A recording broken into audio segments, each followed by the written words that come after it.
Megan. I'm going to be doing a skill demo on how to do an IV push medication through a peripherally inserted central catheter today. So first of all, I'm just going to kind of check my order and see what the task at hand is. So I have an order to do 1 milligram IV push of hydromorphone. It's ordered PRN every 3 hours for my patient.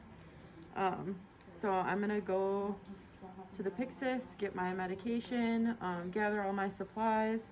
So I'm going to need some gloves, some alcohol pads, my medication, and then some saline flushes.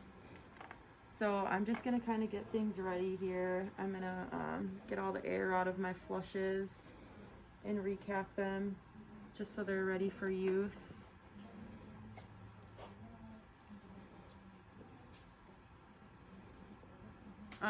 My patient has a PICC line, and he does still need to keep that in because he's receiving TPN. And that is the line that we're gonna inject his medication over. So I'm just gonna get dose accurate here before I do, before I go into the room. So the patient has, this is 2 milligrams per 1 milliliter concentration, and the patient has 1 milligram ordered. So I did my math and it turns out to be 0.5 milliliters per dose. So since this is hydromorphone in a regular facility, I would have to waste this with another nurse since it's an opiate.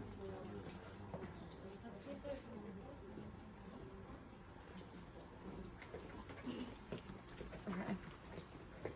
And this medication is not expired. My saline flushes are not expired, so I'm good to go there. And I checked my drug book, and this is going to be administered, as long as it's under 2 milligrams, which it is, it can be administered over 2 to 5 minutes.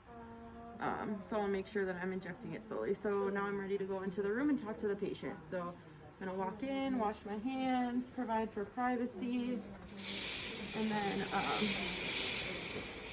hi Bob, my name's Megan. I'm gonna be your nurse today. I have some pain medication for you. I know you're complaining of a headache, so I brought some in for you. Just gonna double check your information here. Can you tell me your name and date of birth? He says Bob Evans, 9/22/33. And then I'm just gonna double check that with my MAR, Bob Owens, 9/22/33. So he has an allergy to morphine, but we're giving hydromorphone or Dilaudid, so we should be good there. And now I'm ready to do my 5 checks. So I have hydromorphone, 2 milligrams per 1 milliliter, which turns out to be 0.5 milliliters. So I have 0.5 milliliters here of hydromorphone.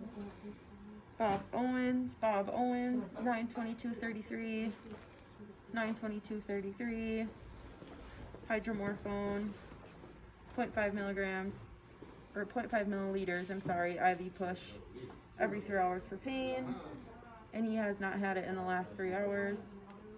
Bob Owens, 9/22/33, Bob Owens, 9/22/33. We have hydromorphone, 0.5 milliliters or 1 milligram, IV push every 3 hours. And I have 0.5 milliliters here.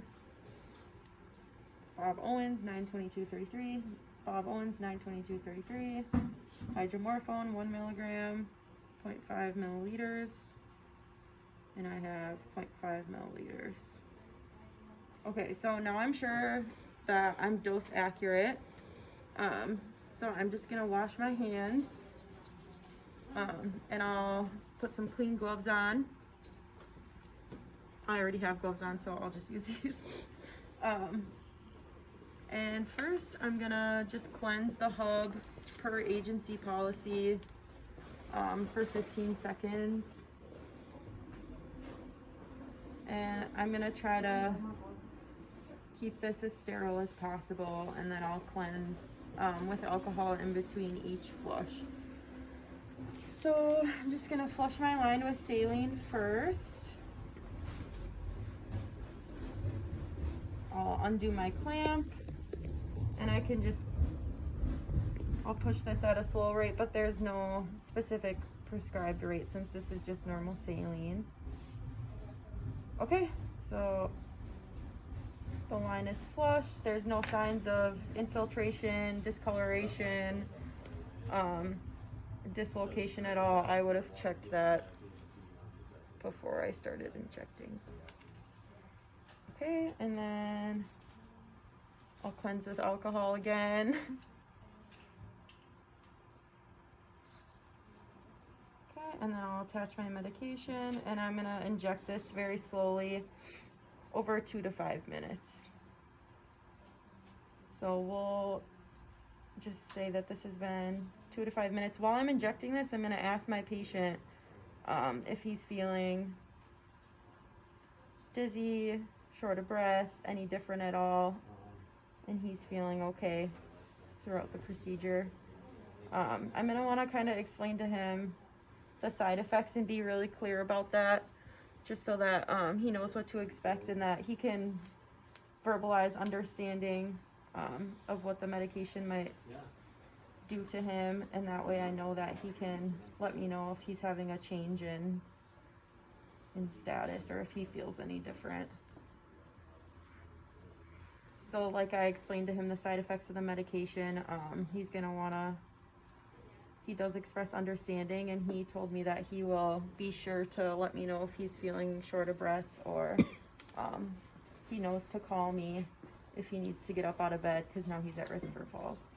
So now I have my next flush hooked up, and I'm gonna push the first 5 milliliters of this at the same prescribed rate over 2 to 5 minutes.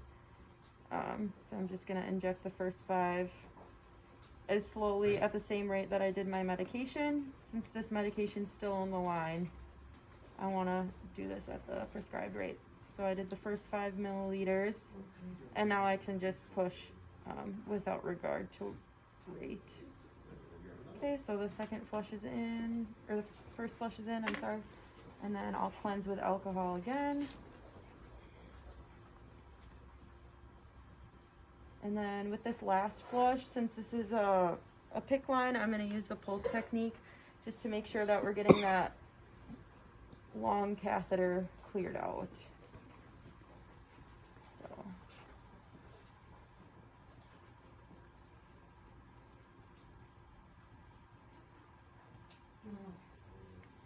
Okay, and then I'll clamp my line, and I can detach my flush.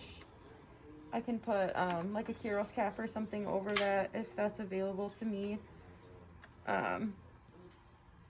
And my medication's administered, so I can clean up my supplies, make sure that my client's comfortable, bed's in the lowest position. I want to make sure if there's a bed alarm that's on, the patient's at risk for maybe a little bit of confusion or falls now that they have an opioid in their system. So I'm going to want to be really careful about that. Bob tells me he's comfortable and that he doesn't need anything else. He tells me he'll call me if he needs me. So I'm going to take all my stuff and throw it away. I'll take off my dirty gloves, wash my hands, and then I want to make sure that I'm documenting. So I want to document the medication that I gave, what time, how the patient tolerated it, what line I injected it through, the dose, and then lifespan considerations. While in practice, I want to make sure that if I'm giving an IV push medication to somebody who's very young, very old, or has comorbidities like renal failure or liver failure, I want to make sure that that dose is going to be appropriate for them. And then also, like I said before, especially when giving opiates, it's important to kind of protect yourself as a nurse and have somebody else there that can waste the medication with you. So after everything's documented and I'm sure that my patient's safe, I can wash my hands, leave the room, and that's the end of the skill.